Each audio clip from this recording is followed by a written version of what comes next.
Rouhani Fayaz তৈরি করতে পারোনি, রুহানি ফয়াজ আদায় করতে যাও। রুহানি শক্তি তোমার নাই, সেখানে ফয়াজ যাবে কি করে? পীর যত বড় কামালি হোক,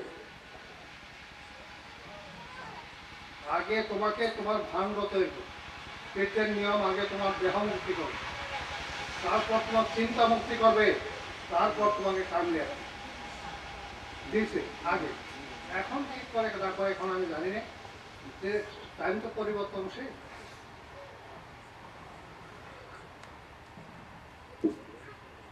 কারো কাছে যায়, কারো কাছে মরিদ হইরা, ভক্ত হইরা একটা কথা নিয়ে বা একটা কাজ দিল তোমাকে, সে কাজ তুমি সম্পন্ন করে, তোমার মতো বেঈমান কে আছে? সেই কাজের জন্য তোমার কি ক্ষতি হবে তুমি দেখবে। কারণ তুমি কথা দিয়েছিলে যে আমি করবো, তবু তো তারা হাতে হাত দিয়ে বলে, আর আমি তো বিনা হাতে বলি তোমাদের, তোমরা মরেছ। যত মস্তানি করো, যত শক্তি গায়ে থাক, যত টাকা পয়সার মালিক হও, দুদিন পরে তুমি বুঝতে পারবে যখন তুমি পর্দার আড়ালে যাবে। কোথায় গেছিলি, কি কথা নিয়ে আইছিলি, তখন তুমি কোন জন্মে যাবে সেটা চিন্তা করো। সেটা জানো না তোমরা, তাই তোমরা এখানে হুজুর হামে যাবো না, আমি করতে পারবে না তুমি। আমি যা বলবো ত্যাগ করতে পার, করার পর ক্ষমতা তোমার আছে।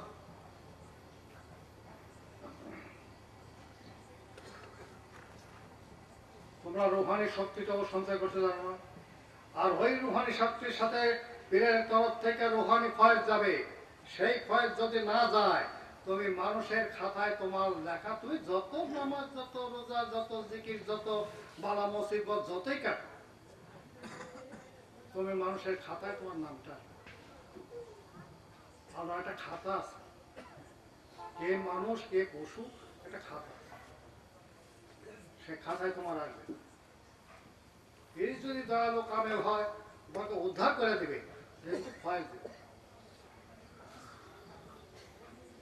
ফকির এমন তার বইয়ের মধ্যে ইন্ডিয়াস লেখা আছে, বাপরে বাপ, এমন করলে এমন হয়, কইরা দেখো দেখি, একটাই কইরা দেখো যে হ্যাঁ এটা হয়ে গেল, আমার কোনো আপত্তি নেই।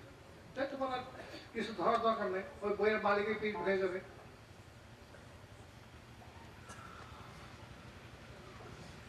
তোমরা আসলে তো সমাজ এখনকার প্রেক্ষাপটে একথা বলে আমার বলা ঠিক না।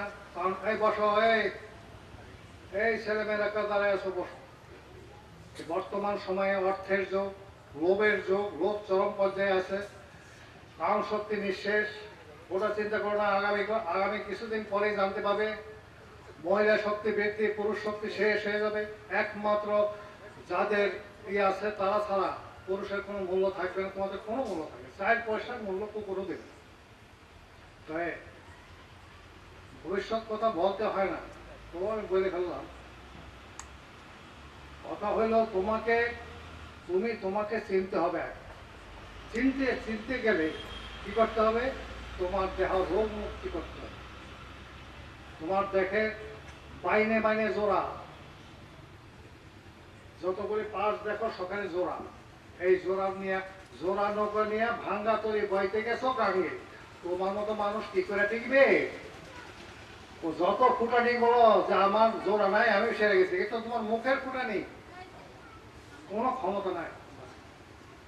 ওই ফান্দে থেকে কারো বাঁচার ক্ষমতা নেই। যদি গুরু দয়া করে, যদি সেই শক্তি তুমি অর্জন করতে পারো, যদি তোমার ওই রুহানি ফয়েজ যায় তোমার ভিতরে, আর যদি তুমি সেই ভাণ্ড তৈরি করতে পারো, তাহলে ওই তরিতে তুমি বেঁচে কিনে দেখবে। তা না হলে এই তরিতে সব করছে, এই তরি এমন তেমন করে না। যার দৈর্ঘ্য প্রস্থ কারো বাপের ক্ষমতা নাই। ফকিরি তত্ত্ব বহু শুনেছি, বহু দেখেছি, বহু জেনেছি। তোমরা তো বড় বড় ফকির নিয়ে চলো, তোমাদের ঠিক বহু বড় হিন্দু ফকিরদের কাছে আমি গেছি, ভাষা নিয়ে আমাকে পাঠাইছি। ঘরে বসে হবে না, বাইরে যাও। আমি বহু মাসে পা টিপছি, হোর টিপছি, তেল দিছি, রাত বইরা যাই একটি গা টিপছি, তাও হয়, তাও আমি দেখেছি। আমি তার মন জয় করার লেগে যত রকম প্রকার পরিশ্রম আমি করেছি, আমার এটা তার মন জমাতে পারিনি।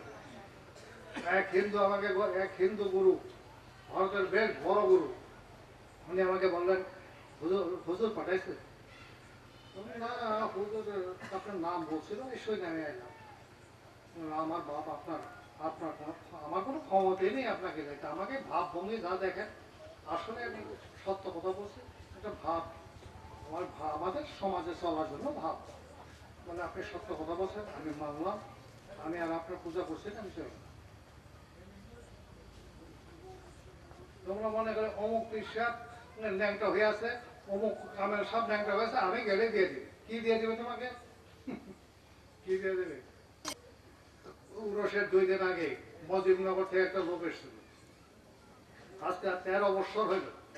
সেই লোকটা এত জ্ঞানী, এত তত্ত্ব জানে, এত রকমের বিশ্লেষণ করার মতো আমাকে 2 জন আসলো, আমাকে খুব বুঝাই, আমি বললাম, আমি খুব বুঝে ফেললাম।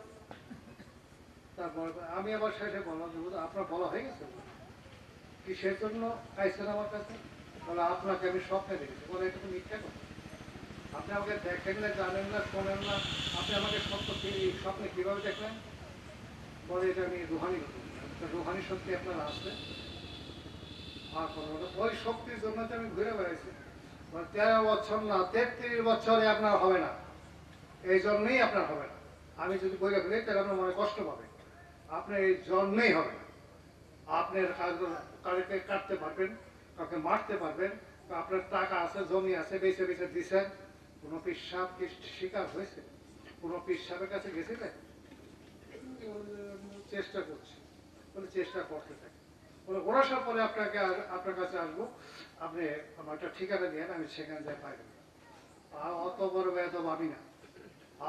আমি একজন ভালো মানুষের ঘাড়ে একটা বোঝা চাপাই দেওয়ার মতো ক্ষমতা আমার নাই। আইসেন আপনি, ঠিকানা আপনি কয়েকশো দেব, কিন্তু আপনি খুঁজে বের করতে পারবেন।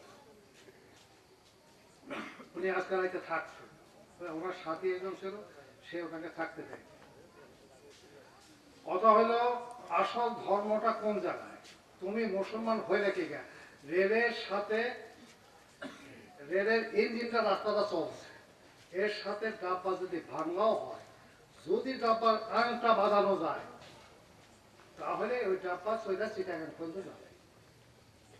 আর যদি তুমি ডাব্বা এই আংটা বাজাইতে না পারো, তাহলে তোমার ডাব্বা সেখানেই দাঁড়াবে।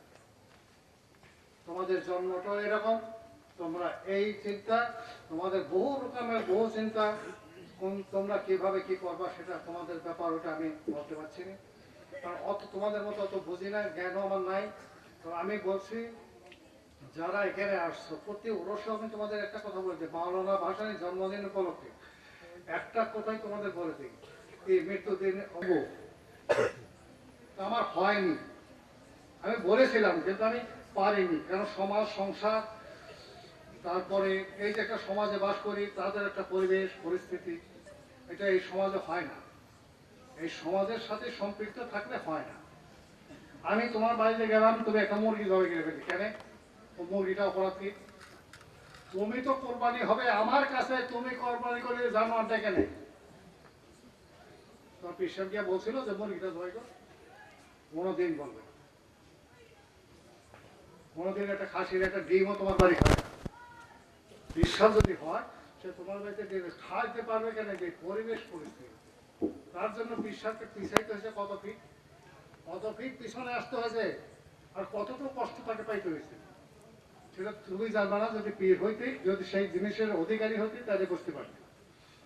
আর মেয়েরা কথায় কথায় আল্লাহর ভক্ত হয়ে যায়।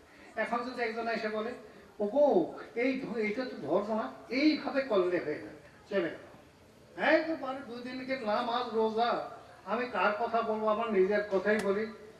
আমার বউ ফকিরের গোষ্ঠী মেয়ে, বেশ ভালো, কিন্তু যখন আমি এখানে চলে আসি, তখন কে কি খুর দিছে আল্লাহ জানে। এই যে নামাজে লাগিয়ে গেল, আরে বাবারে ওজুর আর শেষ নাই, নামাজ একেবারে এমনি এমনি পড়ে। তা আমি একদিন বাড়ি গেলাম, বাড়ি গিয়ে শুধাইলাম যে এত নামাজে লেগেছিস কেন? তো ওমকে বললো যে এই করলে ভেসতে যাওয়া যাবে। হ্যাঁ হ্যাঁ, খারাপ কথা বলে, করলে তো ভেস্তে যাওয়াই যাবে, তোর করতে থাকতে ভেস্তে চল যা, আমার কোনো আপত্তি নেই, আমি তো চলে থাকতে। সাধারণ মানুষের কাছে একটা লোভ দেখানো আছে, এই করলেই ভেস্তে চলবে। আরে বাবা বাবা, কত জন্মে পেরেশানের পরে একটা স্মৃতি তৈরি হয়, তার বিনিময়ে পায় সে ব্যস্ত। আর একে কথা হইল আর ব্যস্ত কোথায় গেল, কথা হইল, দুইটা নামাজ পড়লাম, চুরি করে এসে মাথাটা ধুইয়া একেবারে টুপিটা মাথায় দিয়ে লোচ্চামি করে এসে একেবারে দিয়ে একবারে আল্লাহ একবার বিরাট মনোবী, আর কোনো ব্যাপার না, ব্যস্ত চলে গেলাম। আমি যখন টাঙ্গাইল মাওলানা ভাসানীর কাছে ভোর 6টার সময় আমাকে কোনোদিন বলে না একসাথে থাকি, কোনোদিন আমাকে বলে না যে ভোর 6টার সময় যাতে মমু জায়গায়, আমাকে বললো যে তুই টাঙ্গাইল যা, দই আনতে হবে। দই আনতে হবে, ও তো দই খায় না, আমি জানি যে দই খায়, কিসের জন্য হয়তো কোনো লোকজন আছে, আমি তো প্রশ্ন করতে পারছি না কিসের জন্য, কে খাবে দই, এ কথাটা আমি বলতে পারছি। তোমরা তো আমাকে সাথে সাথে উত্তর দিতি। তোমাদের বেয়াদবিতে একটা চরম পর্যায়ে আছে, সেই কথা আমি বলছি না, অত তোমাদের তৈরি হবে কিনা, তোমরা তো মানসিকই ব্যাপার, তোমাদের এই বেয়াদবিটা কাইতে এসে আদবে আসবে, তারপর তোমরা আদবে আসতে পারবে। তোমাদের জন্মগত ফ্যাট, অনেক ফ্যাট, পরিবেশগত ফ্যাট, তোমাদের দোষ নয়, এটা আমি তোমাদেরকে জোর দিই। গেলাম, যাইয়া দেখছি এটা তখন ইলেকশন, এমপি ইলেকশন, এই জায়গাটা কাটা একটা খেজুর দাঁড়ায় আছে, আফসা আফসাই টাঙ্গাইলের লোক, সে বদনা করে, তোমাদের দেশে আগে মাঠে পায়খানা করতে যাইতো না, ওই পায়খানা গেছে। তো ওই ওই ওই এমপি হয়েছে, সে ওই তখন আর ভোট দেন না, এসে ইসলাম আলাইকুম হুজুর, আমি আমার জন্য একটু দোয়া করেন, আমি অমুক অমুক মার্কায় দাঁড়াইছি, ওই এই গাছটা খেজুর গাছটাকে বলছে আমি অমুক এটা মার্কায় দাঁড়াইছি, আমার জন্য দোয়া করবেন, আমাকে একটু ভোট দেবেন, এখানে আমাকে অনেক লোকই ভোট দেবে, আপনার যদি একটু দেন তাহলে এক মাইক দিয়ে দেবেন। জিনিসটা তো খারাপ, ভোট তো চাইছে, খেজুর গাছে ভোট দিবি, ভোট না দেওয়া যাইছে। তারপরে আমি আমাকে দিকে এক সালাম, আমি বললাম যে ওয়ালাইকুম আসসালাম ভাই, কার সাথে কথা বলেন, কে ভোট দিল, বলি মাথা কাটা, এটা গেল ভোট টোট দিল। আমি গিয়ে হুজুরকে বললাম, হুজুর বললো তোমাদের অবস্থাও তাই, অত ভোটের নেশাতে হচ্ছে, তোমরা লোভের নেশাতে তাই গেছো, কাকে সাথ বলবা, কাকে কার পায়ে পায়রবি করবা, এটা তোমাদেরও অভ্যাস।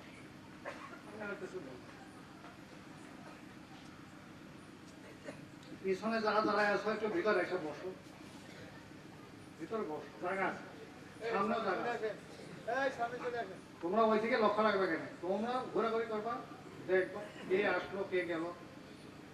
আল্লাহর ওলির দরবারে যে লোক যায়, সে যত বড় নিকৃষ্টই হোক, তার একটা স্থান। আল্লাহ সর্বপ্রথমে ওলি আল্লাহকে প্রশ্ন করবে, তোমার দরবারে আমি গেছিলাম, ওই লোকটা যা 200 টাকায় 200 খারাপ, কিন্তু সে কে, তার ভিতরে কে ছিল, আমি ছিল। সে একটা বিপদে পড়ে তোমার কাছে গেলে তুমি কেন তাকে তুমি বিদায় করে দিয়ে বললি না, বসতে বললি না, তাকে দুটো খাইতে দিলি না, সে রোগগ্রস্ত, তার রোগের উদ্ধার করলি না। বিপদও আছে, সমাজে চলারও বিপদ। আমি জানি যে তুমি নিকৃষ্ট মানুষ, তবু আমার কাছে আসলে আমাকে বলতে হবে বসো বসো বসো। এমন নারী আছে তোমাদের কাছে বলতে নাই, তোমরা মনে কোনো কষ্ট করো না মেয়েরা,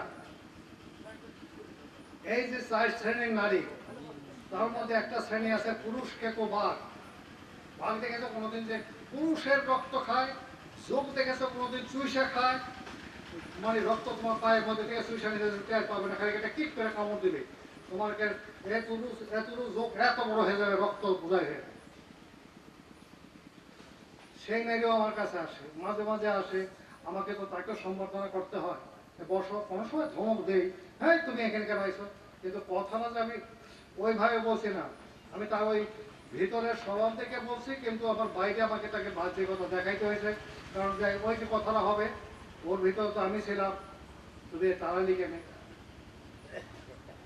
তুমি তার সমস্যা নিয়ে এসে সমাধান করে দিলি না, না পারলে তাকে বিনয়ের সাথে বিদায় করলি না। কয়েকদিন আগের ঘটনা এখানে হয়েছে, এই ভাসানির মতো একটা পুরোপুরি ভাসানির মতো ভাসানি রোজ রোজ কয়টাছে শীতের দিন মানে তোমার এই কি বলে মাঘ মাস মনে জামা কাপড় কিচ্ছু গায়ে না শীতে কাঁপতাছে কিন্তু কিচ্ছু কাঁপছে না ওটা অভিনয় সমাজ জাতি তুই একে দেখাইতেছে ওই সময় একটা মহিলা আসলে আসলে পরে একেবারে উনি একবারে এমন রাগের রাগ ঘটাইলো এমন এমন বিশ্রী বিশ্রী কথা বললো যে তোর অমুক তমুক একে সব গোষ্ঠী কোন হাতে তুই আইসিস কি তোর সমস্ত বইলা ভেকে মেয়েটাকে ধরাই দিবি সেটা আমি দেখলাম যে স্যান্ডেলটা মারবে যদি দাঁড়ায় তাহলে স্যান্ডেলটা মারবে আমি আবার কাছে গেলাম এরকম একটা ঘটনা আমার জীবনে ঘটল এই ওরসের আগে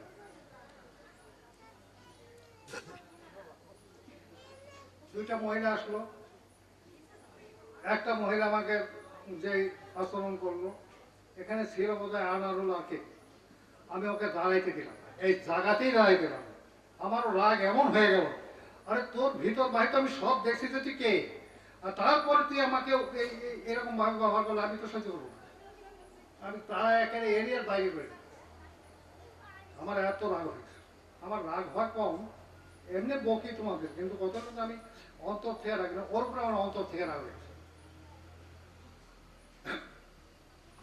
আমি ব্যবসার পূজা করেছি ভাসানির হুকুমে নয় ভাসানি আমাকে খুব হুকুম দিয়ে বহু কিছু কাটাতে পারেনি আমি একটু বাইরে গেছি আমাকে সৈয়দ আলী খলিফা যার 250 বছর বয়স ছিলেন তিনি আমাকে বললেন চুয়াডাঙ্গাতে অমুক একটা মহিলা আছে ব্যবসা নাম তার সেবা করবে 18 মাস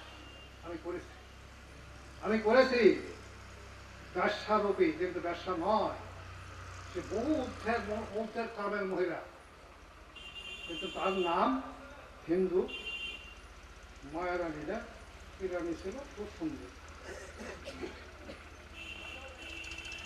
সবাই করেছে মাওলানা ভাসানী জীবন যা কষ্ট করেছে কষ্টে নেই অত বড় সম্পত্তি 360 একর জমি এখনো আছে দখল করে নিলে কারা নিছে ওই তার মুরিদ হয়ে দাঁড়াইছিল মাওলানা ভাসানী মরার পরে যা খাল যা করার কইরে তারা নিছে ভাসানী থাকতেও জাল করেছিল ওই জাল আমি বুঝিনি আমাকে বললো কোর্টে যাও আমি বললাম কোর্টে আমি চিনি না আর আমি কোর্টে যাই কি কোন জায়গায় আমার নামের নাম যে নাকি ম্যানেজার ছিল হুজুরের সমস্ত দেখাশোনা করতো সে বললো হুজুর আমাকে দেন না হ্যাঁ তুমি যাও ও এক জালিস্ট ও জাল জাল ধরে বাই করে একেবারে করে দিল আমার কথা হলো মহিলারা তোমরা মায়ের যা তোমাদের পেটে থেকে আমার সৃষ্টি তোমরা মা হয়েও আমার একটাই দুঃখ তোমরা মা হয়েও এই পেশা খান কি ছিলাম আর ওটা কি জানি হুজুর জানি একটা কি বলতো ওগুলি হয়ে ওটা হয়েও না উদ্ধার পাবে না যত হাদিস যত ঘোমটা না জায়গা এখন বাইরে থেকে চোখ যাচ্ছে আরে শালা তুমি দেখো সমস্ত পুরুষের দেহ আর তোমার চেহারাটা দেখবে এটা কি অপরাধ কি অপরাধ কিন্তু তোমার স্বভাব পরিবর্তন করো চেহারা ঢাকতে হবে না চেহারা ঢাকতে হবে আল্লাহ সব জানে আল্লাহ ভিতর জানে বাহির জানে আল্লাহ বিচার করবে তার কর্ম দ্বারা তুমি মনে করো না তোমার কথাতে তোমার কাজে তোমার ভাবে সে বিচার করবে সে বিচার ডেলি করতেছে তোমার ভিতরেই বসাছে নারী রূপে প্রভু স্বয়ং নিজে ওই যদি কেউ দাদা হরিচন্দ্র শুনে থাকো যে দাদা হরিচন্দ্র দেখবে যে ত্রিশক্তি আল্লাহর একটা স্পেশাল চেহারা আছে আল্লাহর একটা স্পেশাল আছে আল্লাহ আল্লাহ কিন্তু তুমি দেখবে যখন তুমি পরিচিত হবে তখন তুমি দেখবে নারী রূপী কিন্তু সেই নারী রূপ তোমরা অমর্যাদা করো না তোমরা অত্যন্ত উচ্চ র্যাঙ্কের মানুষ তোমাদের অত্যন্ত সম্মান কারণ তোমরা 10 মাস 10 দিন একটা কাঁঠাল যদি আমার পেটের মধ্যে বাইন্দা দেয় 2.5 কেজি যে তুই এটা নিয়ে 3 মাস 7 দিন মার আসলেই মার আর তোমরা 10 মাস 10 দিন এই যে 2.5 কেজি 5 কেজি ওজনের একটা বাচ্চা নিয়ে থাকো আবার বাচ্চা প্রসবের পর সাথে সাথেই বলো যে আমি আর ওয়ানা, ছেলে তোমার বললো ওয়ানা, তুমি বললে যে না আমি আর এই কাজ করবো। কিন্তু দেখা গেল ছেলে সে না হয়ে গেল, ওই একটু মা, ওই মার কোলে যখন আসলো সব কথা তোমার বউ একবারে ভুলে গেছে। কিন্তু তোমার বিচার তোমাকে করতে হবে যে তুমি না, আমি তোমাদের অনুরোধ করি, দুনিয়া বেশি দিনের না, তোমাদের যৌবনটা কতদিনের বড় দেখি। তোমাদের যৌবন প্রথম মাসিক আসার পর থেকে মাসিক বন্ধ হওয়া পর্যন্ত তোমরা প্রসব শক্তি আছে, তোমার প্রসব করতে পারো, ওইটিকে, ওই জন্য তোমাদের যৌন শক্তিটা এত বেশি। তোমাদেরকে বলা হয় পুরুষের থেকে 6 গুণ শক্তি বেশি, না তোমাদের 3 গুণ শক্তি বেশি। একটা হলো ধৈর্য, আর তুমি যে কাম শক্তিতে পুরুষের চেয়ে বড় তা না। পুরুষ বেদব,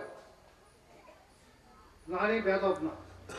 নারী অন্তত ওই তাদের একটা জিনিস বন্ধ আছে, আর তোমাদের পুরুষের সেই জিনিসটা খোয়া আছে, যার জন্য পুরুষ অল্প বয়সে ধ্বংস হয়ে গেছে। তুমি কি ভাবছো কি? তোমরা হইলে মা হয়েও মা হওয়ার চেষ্টা করো, যা করেছো করেছো জীবনে। তোবা তিল্লা কাইরা, মন কি তোবা বলে কাকে? যে হে আল্লাহ আমি শপথ করলাম আমি যে কাজ করেছি এ কাজ যেন আমি আর না করি, আমি যতদিন বাইসা থাকি এ কাজ যেন না করি, অন্যায় কাজ অপবিত্র কাজ না করি। এটার নামে তোমরা মৃত্যু পর্যন্ত সেটা বজায় রেখে যেতে হবে।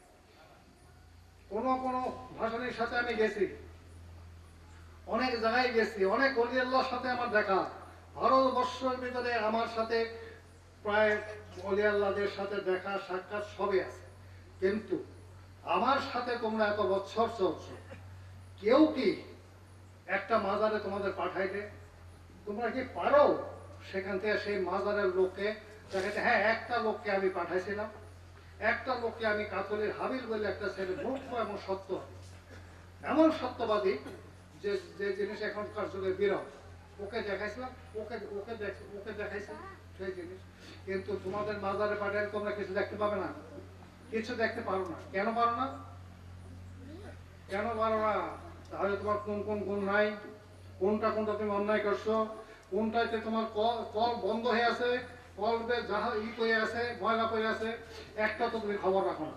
তুমি যেটা যখন ভালো মনের মধ্যে বলছো এটা এইটা যা করছে এইটাই ঠিক, ওই বইয়ের মধ্যে এইটা আছে, ওই বইয়ের মধ্যে এটা আছে, এইটা আমার তত্ত্ব কে পারে, এই করতে হলে গুরু করে দিবে। এত বড় বোকা বুদ্ধি আর এত বড় চালাক তোমাদের মতো আমি আর দেখি।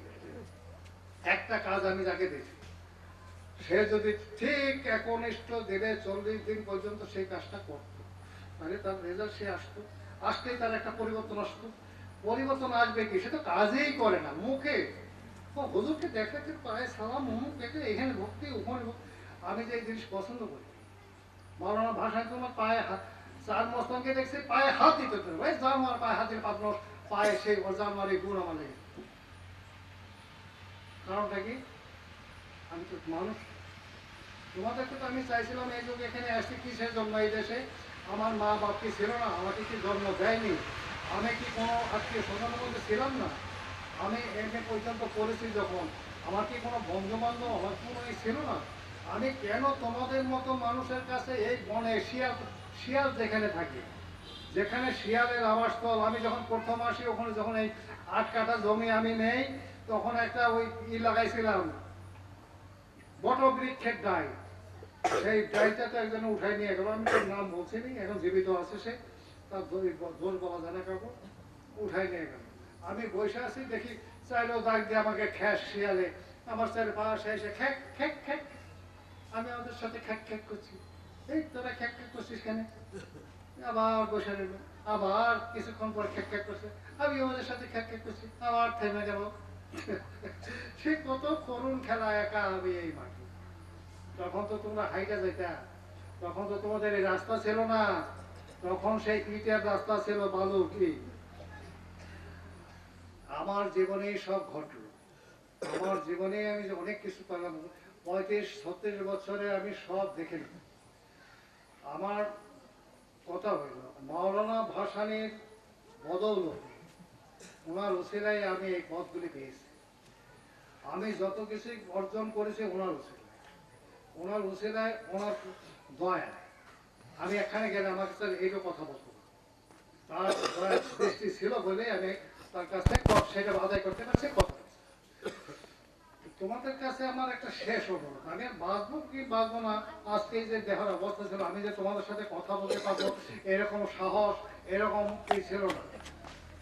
আমি জানি, আমি তো জানি যত সুন্দর তোমরা বাইরে সাজাইছো, তোমরা ভিতরে একটা সুন্দর যদি থাকতি, কোনো দিন এই ওরস এভাবে হয় না। যত সুন্দর বাইরে সাজাইতে পারো, আমি তোমাদের অনেকদিন বলি তোমরা সুন্দর হও, বাইরে আমার সাজাইতে হবে না, কোনো সাজাইতে হবে না, বাইরে আপনি সাজবে তোমরা দেখতে পাবে, কোনো সেই কিন্তু তোমার নাই। মুখে বলো এই তত্ত্ব বুঝে ফেলো, ওই তত্ত্ব মুখে বুঝো, অরে বাবারে আমি এই বইয়ের বুঝে অমুক হিসাবে গেছে।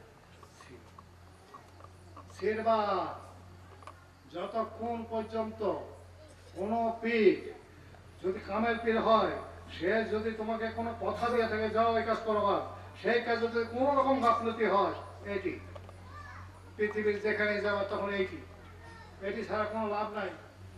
কত ভক্তিগিরি দেখাও আর যত কর্মগিরি দেখাও, কিচ্ছুতে আগাবে না, কোনো কিছুতেই না। আমার বাস্তব জীবনের কথা, আমিও বাংলা ভাষার সাথে রাগ করে গেছিলাম, তুমি আমাকে ঘুরাইতেছ এই রাগ জানোয়ারের রাগ থাকে, আমারও রাগ হয়ে গেছিল, আমিও চলে গেছি। আমি যে দেখেছি বড় বড় ওলি আল্লাহ জীবিত ছিলেন তখন তাদের পায়ে পায়রবি করে দেখেছি, তারাই আমাকে বলছে তো ভোর, সেখানে ভোর পায়রবি হয় নাই, শেষ আবার এসে দাঁড়াইছে কি আমাকে মানুষের সামনে কোনো কথা বল, এই ব্যাপারে মানুষের সামনে কোনো কথা বলতো না, এমনি বলতো এই আইসে গোসল করা খাইতে দে গোসল করলাম, খাই না। তারপর রাত 12টার পরে কোথায় গেছি কথা আমার মৌতার বাইরে না। পৃথিবীর যে কোনো জায়গায় তুমি যাবে, যখন তারা দেখতে পাবে বা শুনতে পাবে যে মাওলানা ভাষা লিখল, তখন তোমাকে কোনো সবক দেওয়া তার বেয়াদবি, তার কামলিয়াত নষ্ট হবে। সুতরাং তুমি এটা ভেবো না যে ভাষানি ভাইসাইছে,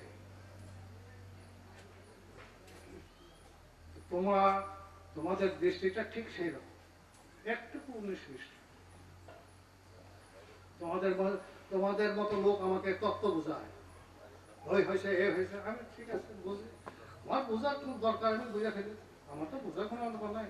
আমার মেয়ে ছিল মনে যা, তখন ছিল ছোট, এখন তো বিয়ে সাথে হয়ে গেছে, এত ছিল। আমি কোনখান দিয়ে এসে বললো মা বুঝেছো, কোনো কথা নাই বার্তা নেই, বলো হ্যাঁ আমার খুব বুঝেছি, সব বুঝে ফেলি। আমিও তোমাদের কোনো রকম সব বুঝে ফেলি, একবারে সব, যে যা বলো সব। একটা ধারায় যাও, তুমি আগে কিভাবে যাবা, একবারে বেবাস করবা কিভাবে বলো দিয়ে আমাকে, একবারে তুমি রুহানি ফয়সালা আদায় করবা কিভাবে, তোমাকে প্রথমে করতে হবে, আমি তোমাদেরকে এখনো ভাঙিয়া বলছি, তোমাদেরকে প্রথমে করতে দেহ মুক্তি।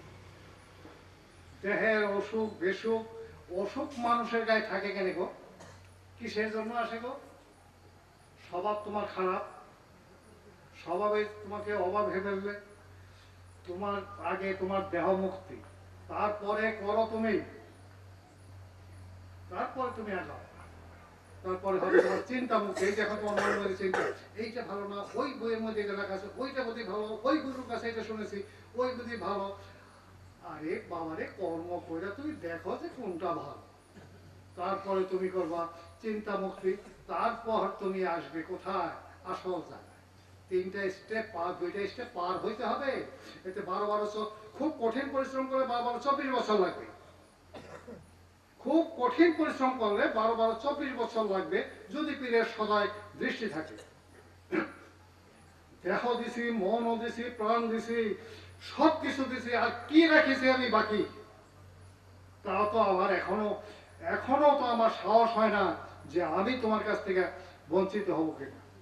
একটা দৃষ্টিতে, একটা কামের পীরের একটা চোখের দৃষ্টি যদি তোমার দিকে পড়ে, তার অন্তরের দৃষ্টি যদি পড়ে, 5 লক্ষ বার জনম মুক্তি হয়, 5 লক্ষ জনম মুক্তি হয়। আর সেই জায়গায় আমি কত অপরাধ করেছি আমি নিজে তো জানি, এখনো অপরাধ করছি, তার সব কথা আমি মানিনি, নিজের জোরে, নিজের গায়ে বলে, অহংকারে আমি কি কমা নাকি, এরকম বহু আমি নিজেই অপরাধ করি, তোমাদেরকে আমি বলিনি। আমি তোমাদের দোষ দিইনি, আমি আমি আমার কথাই বলছি। তাহলে আমি মুক্তি কি করে পাবো পীরের কাছ থেকে? তুমি কি মনে করেছো? তুমি মনে করেছো যাকে একটা মোহাম্মদের একটা ঘামের ফোঁটাতেই সৃষ্টি, চারটা ঘামের ফোঁটাতে সারা সৃষ্টি, আর সেই মোহাম্মদ কি তোমরা চেননি? মোহাম্মদ কি দেখনি? মোহাম্মদের পায়রবি করো না, মোহাম্মদের দরুদ পড়ো না, মোহাম্মদের কিছু। তোমরা কি করেছো? অমুক মাওলানা সাহেব এটা বলেছে গো, একেবারে লাগিয়ে বলছে। আগে মোহাম্মদ নিজেকে চিনো, তারপরে গুরু মানো, দেখবে আল্লাহ পাবে। এই রসুল দেখবে, মানুষ এই আল্লাহ দেখবে, আল্লাহর সাথে পরিচয় হবে, রসুলের সাথে পরিচয় হবে। তোমরা সেই পথে তো আগাওনি, তোমরা গানের তালে তত্ত্ব বোঝা পাই করে ফেলছো। একজন লোক আমাকে বললো, আমাদের লোক না, বাইরের এক লোক, ফকিরি করে বোঝায়, সেটা আমাকে বললো একবার কি কথাটা, জীবের আহার নির্যাতা, ওইরকম কথা আমার মন ঠিক আসছে না, কি কায়দারে কথা গানের সুরে বললো, জীবের আহার থাকে না। আমি কথাটা শোনার পর বলুন তো এটা সাংঘাতিক ব্যাপার, বীরের ব্যাপার হোক, তাহলে আপনার আবাদপত্র আছে নাকি? বলে আছে, ছেলে মেয়ে আছে, আপনার মরিদ কয়টা? বলে আমার সেই পাশে ভাব। আচ্ছা, এমন বস্তু আছে যে বস্তুটা খাইলে জীবের ক্ষুধা তৃষ্ণা থাকে না, সেই বস্তুটা আপনি খেয়েছেন? গানের মাধ্যমে বলছি, গানের মাধ্যমে আপনার কথা আমি শুনছি না, আপনি খেয়েছেন কিনা? আপনি বাড়িতে গিয়ে কি খান? ভাত খাই। কেন? আমি যদি একটা একটা এই চাটু খেয়ে যদি আমার ক্ষুধা তৃষ্ণা না লাগে, আমার এই ভাতের দরকার কি, মাছের দরকার কি, আমার কাপড়ের দরকার কি? আপনি অত দূর ধরছেন কেন? তাহলে অত বড় কথা আপনি জানেন কি করে? বেয়াদব একেবারে আমার পায়ের মধ্যে স্যান্ডেল, টায়ারের স্যান্ডেল, ভাষা নিয়ে মতো, যেটা আমি এক বাড়ি থেকে দেখা করে গেল।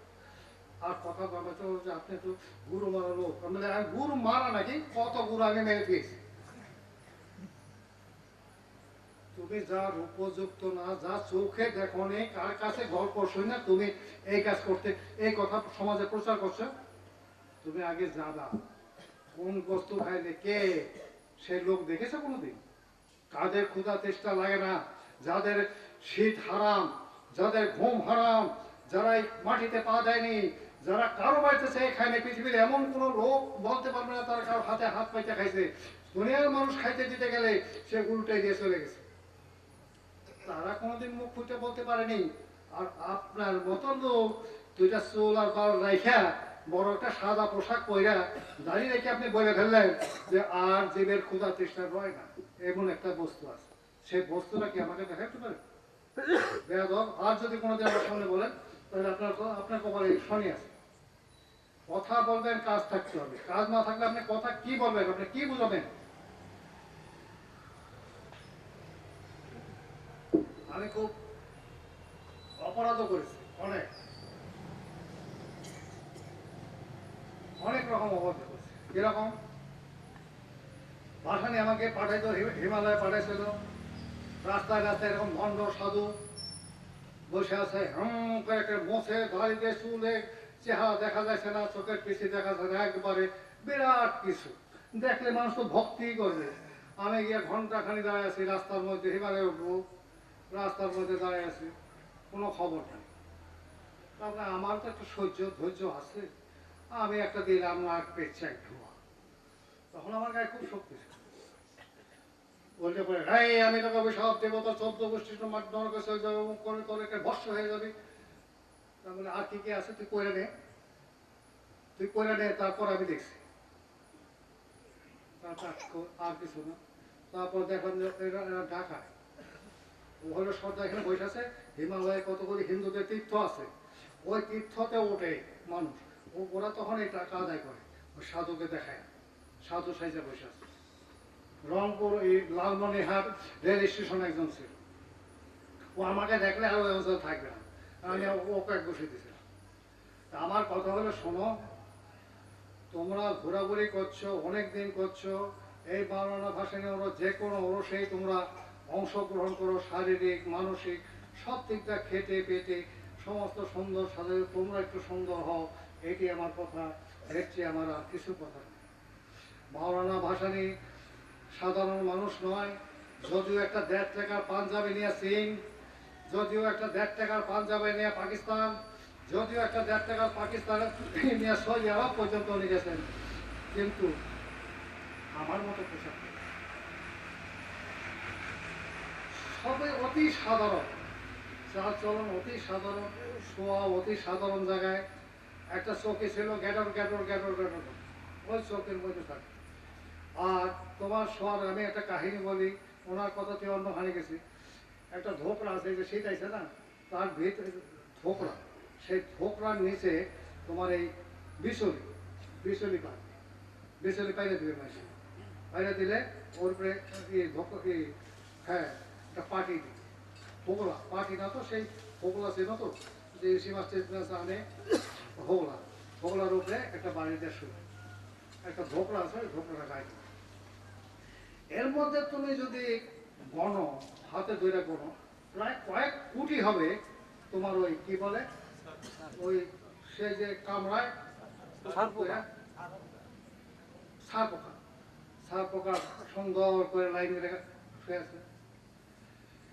একদিন আমি ভুল করবে সার পোকা দেখে আমার এমনি লাগে, সারা তো কামড়াতে হয় না, কিচ্ছু না, আমি একটা সার পোকা খালি মেরে ফেলছি আর ও দেখে ফেলছি।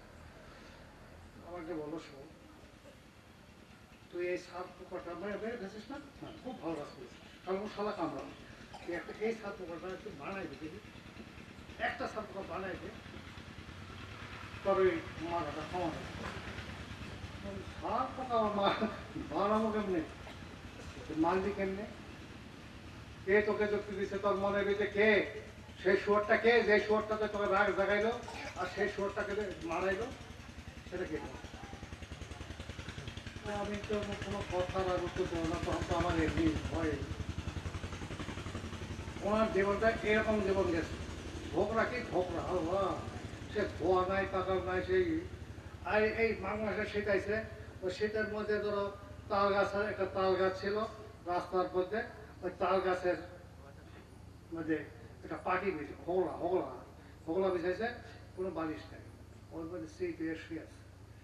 আর যদি দেখলে মরিদ মরি গান যাইতেছে, আহা হা রে কি শীত পড়েছে রে, টাঙ্গাইলের লোক আর বাঁচবে না, এই স্বপন আমাকে একটা চাদর দেবা, আমাকে মারার লেগে ভর্তি করেছে, ওই করেছে সেই করেছে।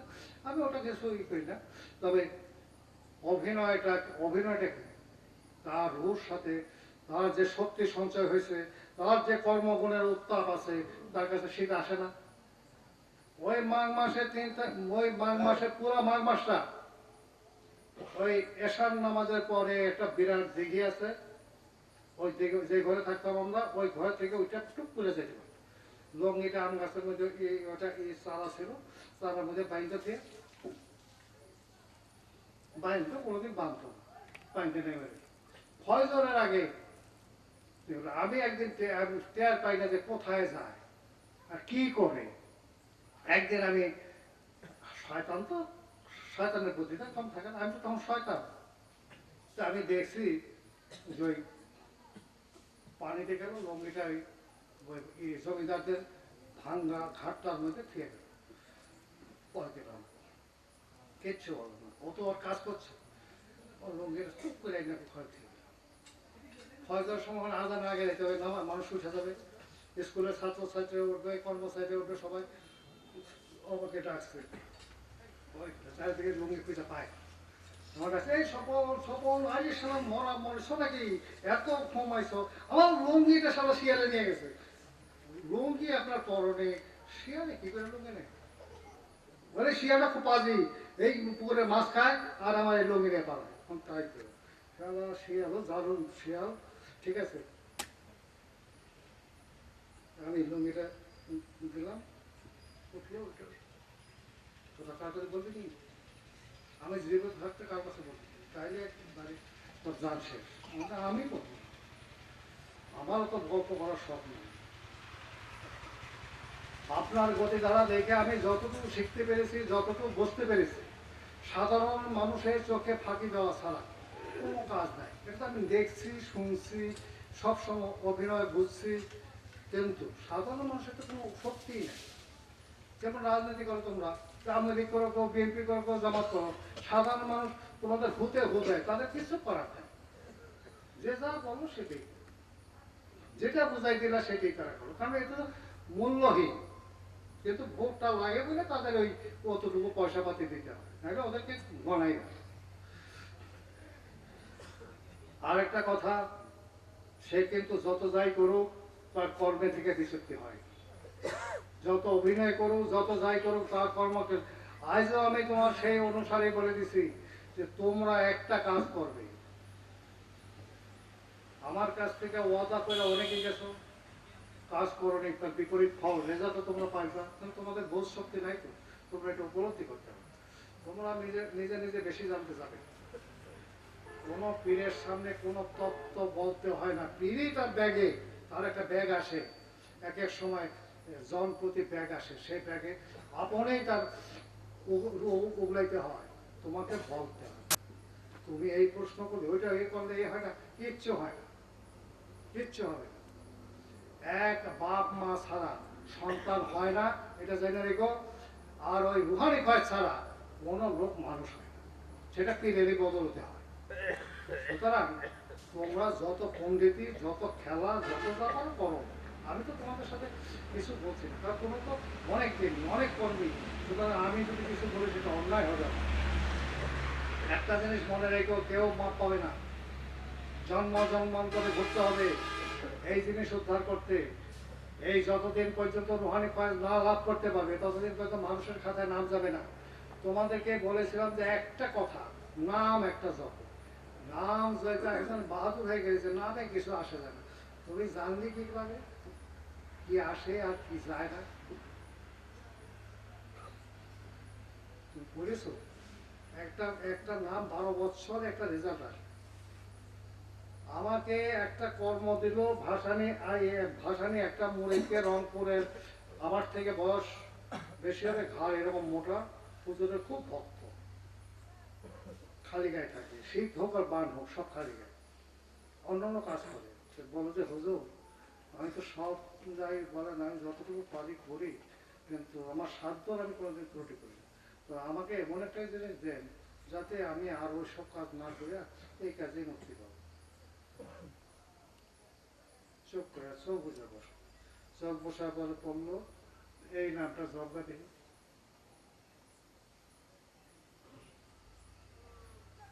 আমি যে নাম দিলাম আমার মুখ দিয়া, এই নাম যদি কাঁচা কাঁচা মাটিও থাকে, কাদা মাটিও থাকে, এটা স্বর্ণ হয়ে যাবে। যা করলাম ও তো 12 বছর বাঁচবে না, মজলো একটু এই পদ্ধতি করিস না তো, মজা যা। তারপরে আমি আবার ওই ভাইকে বছর 5 পরে সেই পরবর্তী ভাইকে শুধাইলাম যে ভাই, ওরে ভাই রে ভাই, কি কি যে লাগে। আর আমি তো কোনো সংসারকে খেয়াল করি না, কোনো বন্ধু বান্ধব দিও না, আমি ওই নামের উপরেই যেতে আছি। আমার আনন্দটা আমি ছাড়া আমি কেউ বুঝতে পারবে না, আপনিও বুঝতে পারবেন না, আমি মুখও বলতে পারবো না। ঠিক আছে, আপনাকে বলতে হবে, আমি জানতেও চাইছি না কি করে। মরার আগে যখন নাকি মরা 40 দিন আগে সে ভাই মরে যাচ্ছে, সে বলল আমি একবার হুজুরকে সশরীরে দেখবো। আমি আধ্যাত্মিক ভাবে দেখা, অন্তর চোখে দেখাটা আমি পছন্দ করি না, আমি সশরীরে দেখবো। আমি এসে বললাম যে আপনাকে সশরীরে দেবে। তাহলে ও তো আমাকে দেখলো না, আপনি আমার সাথে যাবেন, আমি কথা দিয়েছি, আর আমার সাথে যাবেন, দেখবে। গেলাম, গিয়ে দেখলো, দেখার পরে খালি একটা কথাই বললো, এই নয়নের মণি যেন আপনি আমাকে আমার থেকে সরাবেন না। আর আমি আপনাকে কিছু চাই না। আমি দুদকে যাই তা তোমার দুঃখ নাই, আমি অসুখে মরে যাই তাতে দুঃখ নাই, কিন্তু কথাটা আপনার এই চোখের যে মণি যেটা যেন আমার থেকে এক বিন্দু নাশ, একটা মুহূর্তের জন্য নাশ। চোখ করবে, কথার উত্তর দিল। কিছুক্ষণ পরে আবার বলল, 3বার বলার পরে বললো, তুই কি বুঝতে পারিস না?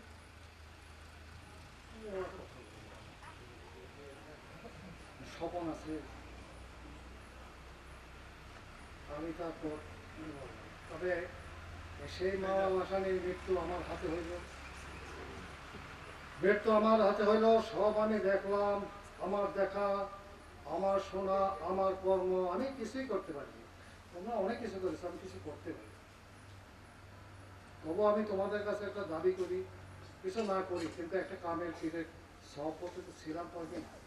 এই কয়টা দিনের বদলে একটা মুহূর্ত একটা কামের পীরে সঙ্গ করতে পারলে, সঙ্গ লাভ করলে, সে 70 বছরের এবাদতের সমান সওয়াব পাবে বা এবাদতের সমান। তাহলে আমি কি করবো, ওইটুকু আশা নিয়ে আমি বসে আছি। আশা সিন্দুর আপারে বসে আছি, যাতে আমার শেষ এটা তার সাথে দেখা হয় এবং সেই কথাটা হয়। তোমাদের কাছে আমি একটা অনুরোধ করি, তোমরা আমার কাছে আসছো সেই নামে আজকে প্রায় 1.5 লাখ টাকার উপরে খরচ হয়েছে। এই যে ওরস করলাম, তোমাদের এই টাকা, আমার টাকা, যদিও কিছু থাকে, আমার আছেই বা কয় টাকা, আমি দেবই বা কয় টাকা। আমার অন্তরে যতটুকু আছে আমি সবটুকুই দেবো। আমার কোনো সম্পত্তি আমি নিয়ে যাইছিনি, আমার কোনো সম্পত্তি আমার ছেলে মেয়েকে দিছিনি, আমার কোনো এই হেনকার কোনো সম্পত্তি আমার বউকে খাওয়াইছিনি। কিন্তু আমার সম্পত্তি সম্পূর্ণই আমার রক্ত যদি যেতে হয়, সে ভাসানির দরবারেই যাবে, ভাসানির নামেই যাবে, অন্য কিছুর জন্য। আমি রাজনীতি করিনি, আমাকে নিষেধ করছে ভণ্ডামি থেকে দূরে থাকতে, আমি সে থেকে সরিয়ে গেছি। ও রাজনীতি আমি করিনি, কোনো দলের মধ্যে আমি যাইনি। মুখে মানুষে মনে করে যে এরা এই হুজুর আওয়ামী লীগ করে, হুজুর বিএনপি করে, কোনো কোনো জায়গায় হুজুর জামাতের সাপোর্ট আছে। হ্যাঁ আছে, যাও করো। আমার রাজনীতি একটা, সেটা হলো হুকুমতের রাপ্পানিয়া। আমার রব যে হুকুম দেবে সেটাই আমার রাজনীতি। আমার রাজনীতি কোনো আমি ক্ষমতায় যাব না, আমি 2 কেজি গম চেয়ারম্যান থেকে নেব না। আমার পরিশ্রম, আমার দেহ অটুট এবং অটুট থাকবে। আমি মনে করি যে আমার কারোর কাছে যাইতে হবে না। বিপদ আপদ এটা তো স্বাভাবিক, স্থির করা বিপদ। যেমন আজকে একটা বিপদ, কোনো বিপদই না, অথচ একটা বিরাট বিপদ মনে হয়ে গেল।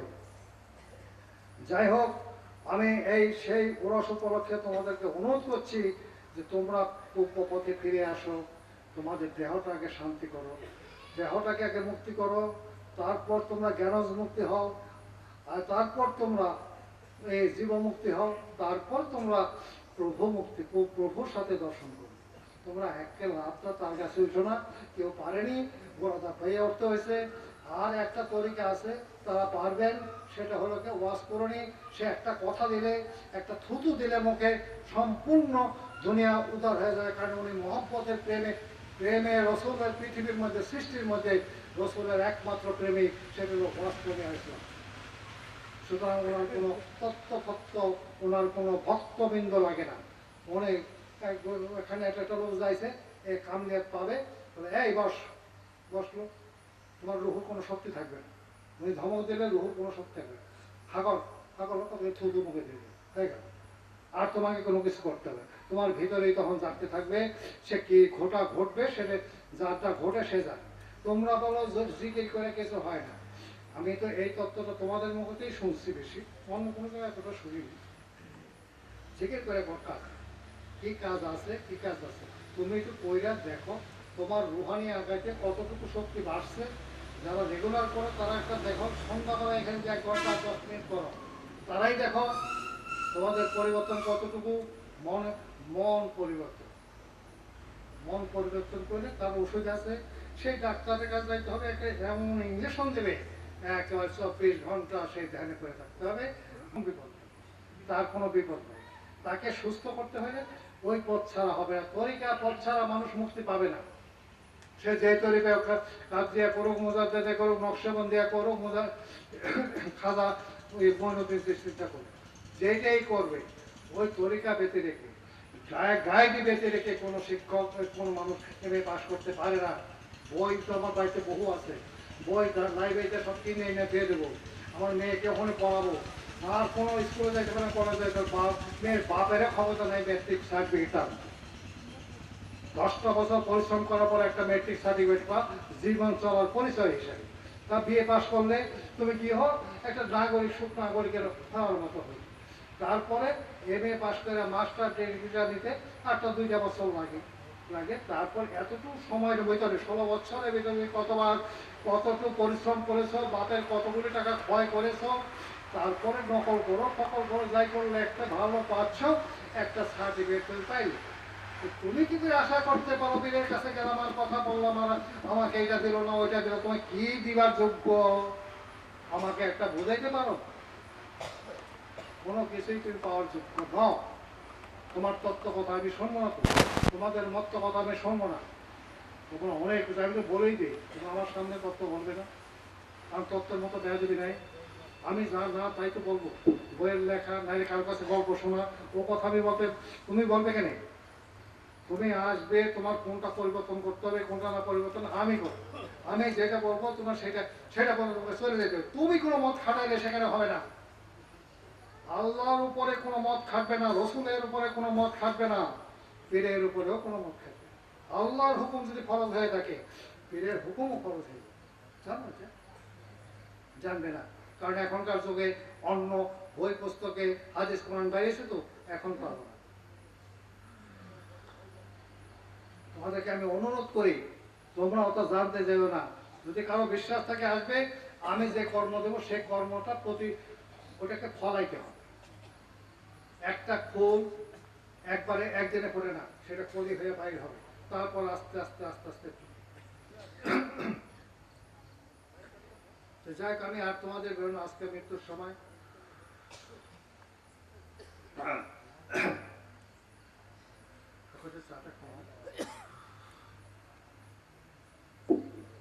তোমরা এখন একটু নামাজের কাজে বসো, আমি এখনই ছেড়ে দেবো, আর তো রাত্রি করবো না। শীতের রাত্রি, শীত বেশি পড়েনি বোধ হয়, জানি শীত তো লাগছে না, তোমাদের একই রকম লাগছে না।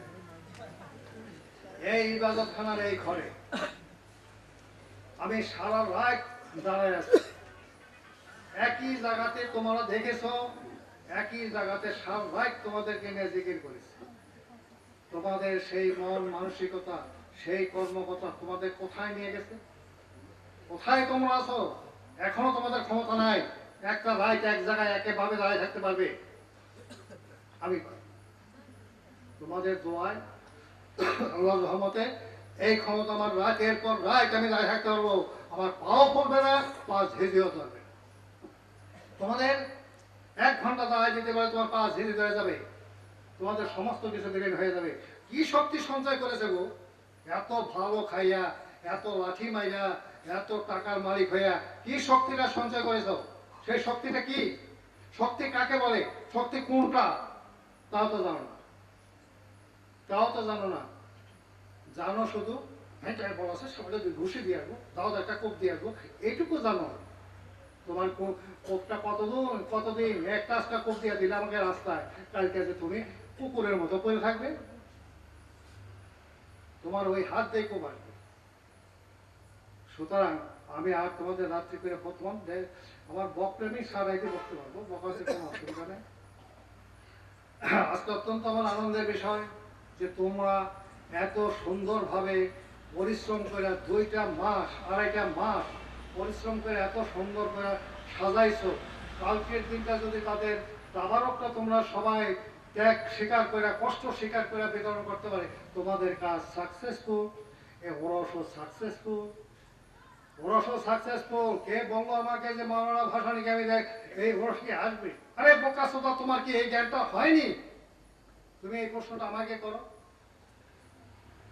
মাওলানা ভাসানীর নামে ওরস করছি, মাওলানা ভাসানীর নামে ভাষণ দিচ্ছি, মাওলানা ভাসানী কি আমার থেকে দূরে? একটা চোখের পলকে তো 5 লক্ষ জন্ম যদি উদ্ধার হয়, তাহলে সে তো আমার একদম সন্নিকটে। তোমার কি এত বড় জ্ঞানী? তুমি এত জ্ঞান অর্জন করেছো? কার ওরস করেছে? এটা কি আমার বাপ মরা ছাড়া তো করছে? সে উপস্থিত থাকবে না, সে এটা পরিচালনা করবে না। তোমার ভিতরে কে যুক্তি দিচ্ছে এটা সুন্দর হবে? তোমার ভিতরে কে করছে যেটা আনতে হবে, এটা খাওয়াইতে হবে? কে দিছে? গাইডের টাকা দিয়া, গাইডের টাকা দিয়া পরে গোলামি খাচ্ছ, তাও বুঝতে পারছো না? বোঝার মতো ক্ষমতা তোমাদের কত দূর আছে তুমি চিন্তা করতে পারো। আর তোমরা আমাকে তত্ত্ব শুধাও, তত্ত্ব বুঝাও, এটা আমার সহ্য হয় না। অনেক সময় রাগ হয়ে যায়, আর সহ্য করি কিন্তু রাগ হয়ে যায় মাঝে মাঝে। তুমি আমাকে বলবে কেন? আমি তো তোমাদের বলবো। তবে যাই হোক, কথায় কথা বাড়ে। আমার একটাই কথা, তোমরা যে সুন্দর, যে দিলে, যে মনে, যেভাবে কষ্ট করেছো এই 2.5 মাস, এই 2.5 মাসে কষ্টের বিনিময়ে যে সুন্দর হয়েছে, মাওলানা ভাসানী অত্যন্ত আনন্দিত এবং অত্যন্ত খুব খুশি যে এই বাংলার মাটিতে আসামের মাটিতে এত বড় অনুষ্ঠান, এত সুন্দর জাঁকজমকপূর্ণ, এত গরু, এত ছাগল কোনো জায়গায় হয়নি, আর হয় না কোনোদিন। এই ইবাদত খানাতেই এটা হয়, তোমাদের বদৌলতেই হয়, তোমাদের জানিয়ে হয়, তোমাদের পরিশ্রমে হয়, কিন্তু এবার অত্যন্ত সুন্দর হয়েছে। আমি যদিও বকেছি, তোমরা অনেকেই কষ্ট পেয়েছ। আমার বকার একটাই কারণ, তুমি যাকে সুন্দর করতে চাইছো তুমি সুন্দর হও না। তুমি এত সাজাইছো গুছাইছো, রাইট নাই দিন নাই, লাইট জ্বালায়া কোথায় গান, কোথায় স্টেজ করতে হবে, কোথায় কি করতে হবে তাই করেছো। এতে কি আমি অখুশি? আমি জানি সে খুশি থাকলে আমি খুশি, সে না থাকলে আমি নাই। আজকে ভাষা নিয়ে এখানে যদি না আসে, এখানে যদি আমার কাছে উপস্থিত না থাকে, আমি সফল কখনোই থাকবো না।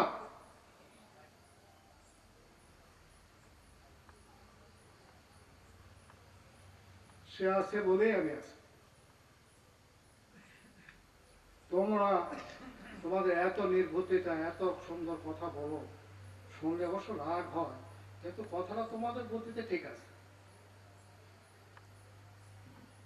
যাই হোক, এখন তো আমাদের কাজে বসো।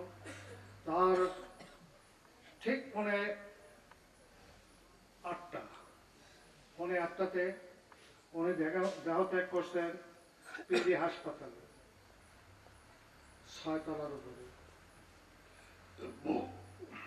তখন কোনো প্রাণী ছিলেন না, তখন কোনো আত্মীয় স্বজন ছিলেন না, অসময় কেউ ছিল না। একটা বদানি আমি করেছি, উনিও যা করেছিলেন ওনার পীরের কাছে, আমিও তাই করেছি। তোমাদের ক্ষমতা নাই সেটা করার। একটা জিনিস উনি একজনকে দিয়ে যাইতো, সেই জিনিস ওনাকে আমি দিতে দেই, সেই জিনিস আমি আদায় করতেছি। অপরাধ আমার হবে, আমার যদি অপরাধ হয় বাসারের অপরাধ হবে। নার্সারিতে বক্তাদের সংবাদ দিয়েছিল, অমুকে হামিদ আসতে বলিস তো, মানে উনি চলে যাবে, ওই জিনিসটা ওনাকে দিয়ে যাবে। যে বললো ও আসতে, ওকে বললো এই 7 দিন পরে যাইস, বাসায় জানে চলে যাবে। এই ইয়ে থেকে টাঙ্গাই থেকে সোজা হায়দ্রাবাদের ভিতরে চলে গেল জলেশ্বর যায়, দেখলো যে কেউ নাই। তুই ছাড়া সে আসেনি, নেই, চালাকের উপরে চল। এইভাবে যে আসলে যে বলেন নসিবে যদি না থাকে কিছুতে পায় না। তোমরা মনে করো তোমাদের আমার বলতো কথায় কথা, সেই সব কথা তোমরা মনে করো নারী ভোগের সামগ্রী না, আর নারীও মনে করে আমি ভোগেরই সামগ্রী। বেদ তারাও জানে না তাকে, তোমরাও জানো তোমাকে। তোমরা জানো যে এটা একটা খেলা পাইতে দিছে, এই খেলা থেকে সব ওই হয়ে যাবে না, একটুকু হয় না। একটা জিনিস আমি বলে দেই, রুহানি শক্তি পীরের হাতে মুঠোতে। এখান থেকে যখন না ছাড়বে, সারা দুনিয়া ঘুরে আসলে কোটি কোটি নারী উদ্ধার হয়ে গেল, কিচ্ছু হবে না, তুমি কোনো মানুষের খাতাই যাবে না, আল্লাহর দরবারে কখনোই যেতে পারবে না। সুতরাং নারীরও ভুল ধারণা, নারীর ভুল না, তোমাদেরও ভুল ধারণা, কারণ এটা পরিস্থিতি পরিবেশে তৈরি করে দিছে। পরিস্থিতি পরিবেশে এটা করাইতে বাধ্য হয়েছে এবং এইদিকে মানুষকে খায়েশ করেছে। তবে যাই হোক, এই 8:30টার সময় মারা যান পিজি হাসপাতালে। কেউ ছিল না পক্ষে, ছিলাম আমি। আমাকে বললো অমুকে আসবে না, বলে আজকে আসবে না, মিথ্যে কথা, একের তরতাজা মিথ্যা কথা। তুই কি তাকে সংবাদ দিয়েছে? হ্যাঁ সংবাদ দিয়েছি, মানে কি দৌড়ে গেলাম আর এলাম, তরতাজা মিথ্যা কথা। সেও জানে যে এটা মিথ্যা কথা বলছে। আমি যে কথাটা বললাম সে জানে। আমি ওর কাছে গল্প গাইছিলাম যে আমি নাসিরুদ্দিন বগদাদি থেকে এমনি নিছি, ও তো এইভাবেই নিবে, ও জানে।